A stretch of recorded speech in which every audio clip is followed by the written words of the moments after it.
मेरे सपनों का आशियाना, दिल को छू लेने वाली कहानी। मेरा नाम सीमा है। सास मुझसे कहती है, बहू कुछ दिनों के लिए रश्मि आ रही है। तुम्हें भी मायके गए कितने दिन हो गए हैं। तुम भी शायद तब गई होगी जब पिछली दफ़ा रश्मि आई थी। वैसे भी इस छोटे घर में सब एक साथ रहेंगी भी तो कैसे। तुम तो जानती हो ना उसके शरारती बच्चों को। क्यों न कुछ दिन तुम भी अपने मायके हो आओ। सासू माँ बोली, लेकिन गरीब परिवार में पली बड़ी सीमा के लिए यह स्थिति एक तरफ कुआं तो दूसरी तरफ खाई जैसी ही होती। उसे न चाहते हुए भी अपने स्वाभिमान से समझौता करना पड़ता। सीमा आज भी नहीं भूली वे दिन जब शादी के 6-7 महीने बाद उसका पहली दफ़ा इस स्थिति से सामना हुआ था।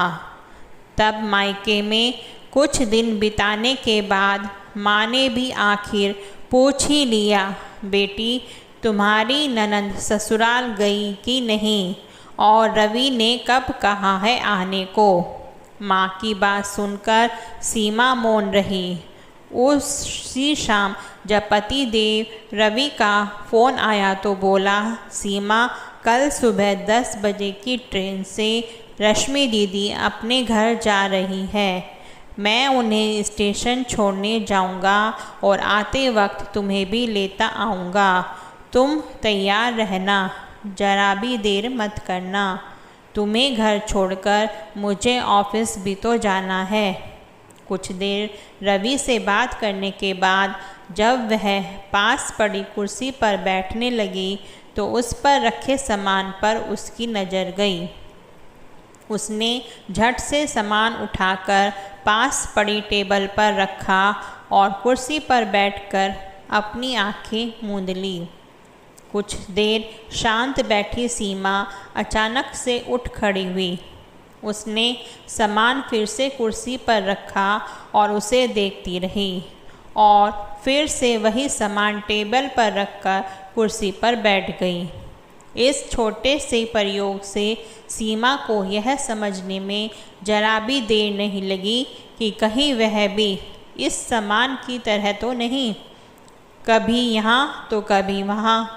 अगले दिन जब वह रवि के साथ ससुराल गई तो बात बात में उसने कहीं छोटी मोटी जॉब करने की इच्छा जताई तो रवि ने साफ मना कर दिया।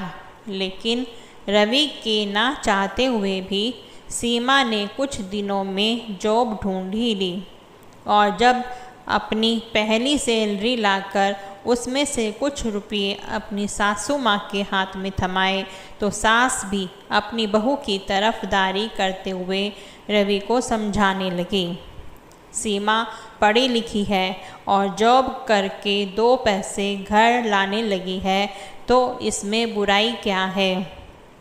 अपनी माँ से सीमा की तारीफ सुनने के बाद रवि के पास बोलने को जैसे कुछ नहीं बचा। महीनों बाद जब घर में रुपयों पैसों को लेकर सहूलियत होने लगी तो रवि को भी सीमा का जॉब करना रास आने लगा। आज जब बेटी रश्मि का फ़ोन आने के बाद सासू माँ ने सीमा को मायके जाने के लिए कहा तो हर बार की तरह मायूस होने की बजाय सीमा ने पूरे उत्साह से बोली, माँ जी मैं आज ही पैकिंग कर लेती हूँ। कल रवि के ऑफिस जाने के बाद चली जाऊंगी। इस बार तो आत्मविश्वास से भरा बहू का जवाब सुनकर सास झेप सी गई। फिर सोचा कि बहुत दिनों बाद मायके जा रही है, शायद उसी की खुशी झलक रही है। अगले दिन रवि को आप ऑफिस आने के लिए विदा करके अपना काम निपटाकर सीमा ने मायका जाने के लिए इजाज़त मांगी तो सास ने कहा, मायके पहुंचते ही फ़ोन करना मत भूलना।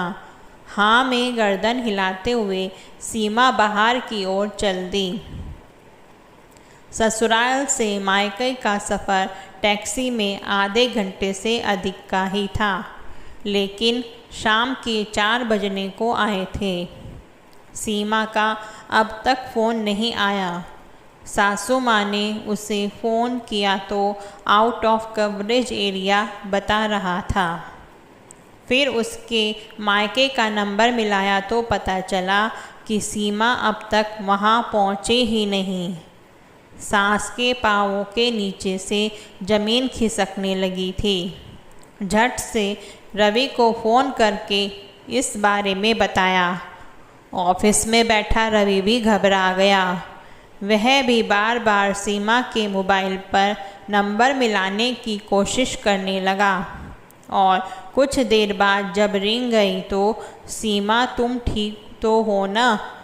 तुम तो मेरे जाने के कुछ ही देर बाद मायके निकल गई थी, लेकिन वहाँ पहुँची क्यों नहीं? घर पर माँ परेशान हो रही है और तुम्हारी मम्मी भी इंतज़ार कर रही है। आखिर हो कहाँ तुम? रवि एक ही सांस में बोल गया। मैं अपने घर में हूँ। उधर से आवाज़ आई, लेकिन अभी अभी तुम्हारी मम्मी से मेरी बात हुई तो पता चला तुम वहाँ पहुँचे ही नहीं। मैंने कहा मैं अपने घर में हूँ, आशियाना अपार्टमेंट, पहला माला, A11, जोर देते हुए सीमा ने कहा। लेकिन वहाँ क्या कर रही हो तुम? हैरान परेशान रवि ने आश्चर्य से पूछा।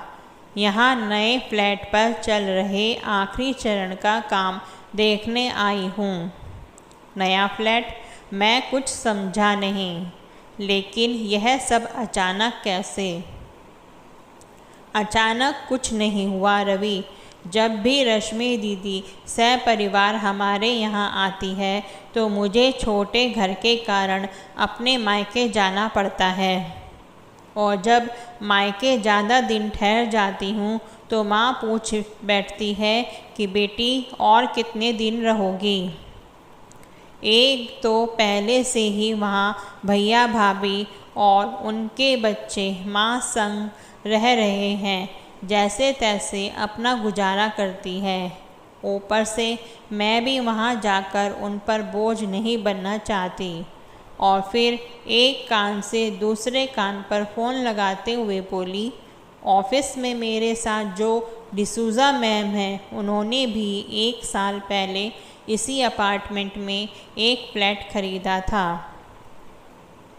मैंने उनसे इसके बारे में जानकारी जुटाकर फॉर्म भर दिया और हर महीने अपनी सैलरी का एक बड़ा हिस्सा इस फ्लैट की EMI भरने में लगने लगी।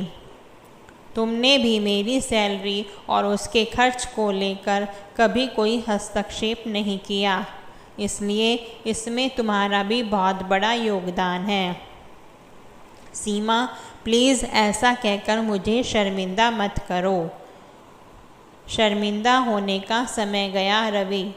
जब मैं किसी सामान की तरह ज़रूरत के मुताबिक यहाँ से वहाँ भेज दी जाती थी, लेकिन आज मैं अपने स्वाभिमान की बदौलत अपने आशियाने में हूँ, कहते हुए सीमा भावुक हो गई। अगर आपको यह कहानी अच्छी लगी